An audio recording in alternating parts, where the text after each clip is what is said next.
आदरणीय शिक्षकांना आणि माझ्या प्रिय मित्रांना सुप्रभात. येथे जमण्याचे कारण आपल्या सर्वांना माहीत आहे.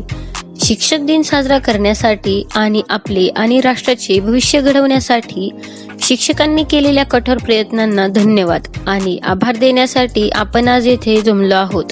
आज 5 सप्टेंबर आहे आणि दरवर्षी हा दिवस आपण शिक्षक दिन म्हणून मोठ्या उत्साहाने साजरा करतो. सर्वप्रथम मला या महान प्रसंगी बोलण्याची संधी दिल्याबद्दल मी माझ्या वर्ग शिक्षकांचे आभार मानू इच्छितो. माझ्या प्रिय मित्रांनो, शिक्षक दिनाच्या निमित्ताने मी माझे विचार या भाषणाद्वारे शिक्षकांचे महत्त्व मांडू इच्छितो. दरवर्षी 5 सप्टेंबर हा संपूर्ण भारतभर शिक्षक दिन म्हणून साजरा केला जातो. खरं तर 5 सप्टेंबर हा महान अभ्यासक आणि शिक्षक असलेल्या डॉक्टर सर्वपल्ली राधाकृष्णन यांचा वाढदिवस आहे. नंतरच्या आयुष्यात ते भारतीय प्रजासत्ताकाचे पहिले उपराष्ट्रपती आणि दुसरे राष्ट्रपती झाले. शिक्षकांचा सन्मान करण्यासाठी देशभरातील विद्यार्थी हा दिवस साजरा करतात. शिक्षक हे आपल्या समाजाचा कणा आहेत हे बरोबर आहे. विद्यार्थ्यांचे चारित्र्य घडवण्यात आणि त्यांना भारताच्या आदर्श नागरिकांमध्ये बदल घडवण्यात ते महत्त्वाची भूमिका बजावतात. शिक्षक स्वतःच्या मुलांप्रमाणे विद्यार्थ्यांना अत्यंत काळजीपूर्वक आणि गांभीर्याने शिक्षण देतात. कोणीतरी बरोबर सांगितले की शिक्षक पालकांपेक्षा चांगले असतात.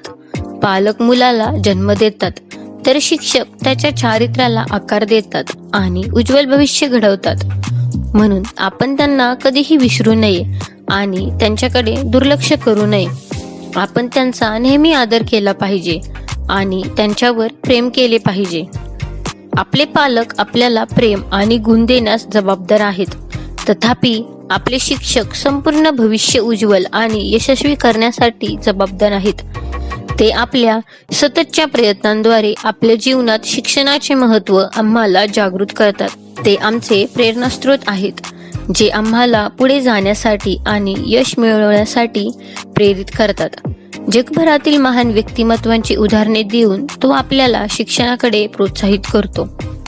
ते आपल्याला खूप मजबूत बनवतात आणि जीवनात येणाऱ्या प्रत्येक अडथळ्यांना तोंड देण्यासाठी तयार असतात.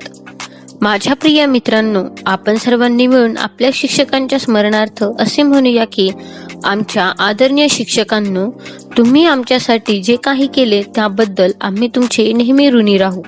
माझ्या प्रिय मित्रांनो, आपण नेहमी आपल्या शिक्षकांच्या आदेशाचे पालन केले पाहिजे आणि देशाचा एक योग्य नागरिक होण्यासाठी त्यांच्या सल्ल्याचे पालन केले पाहिजे.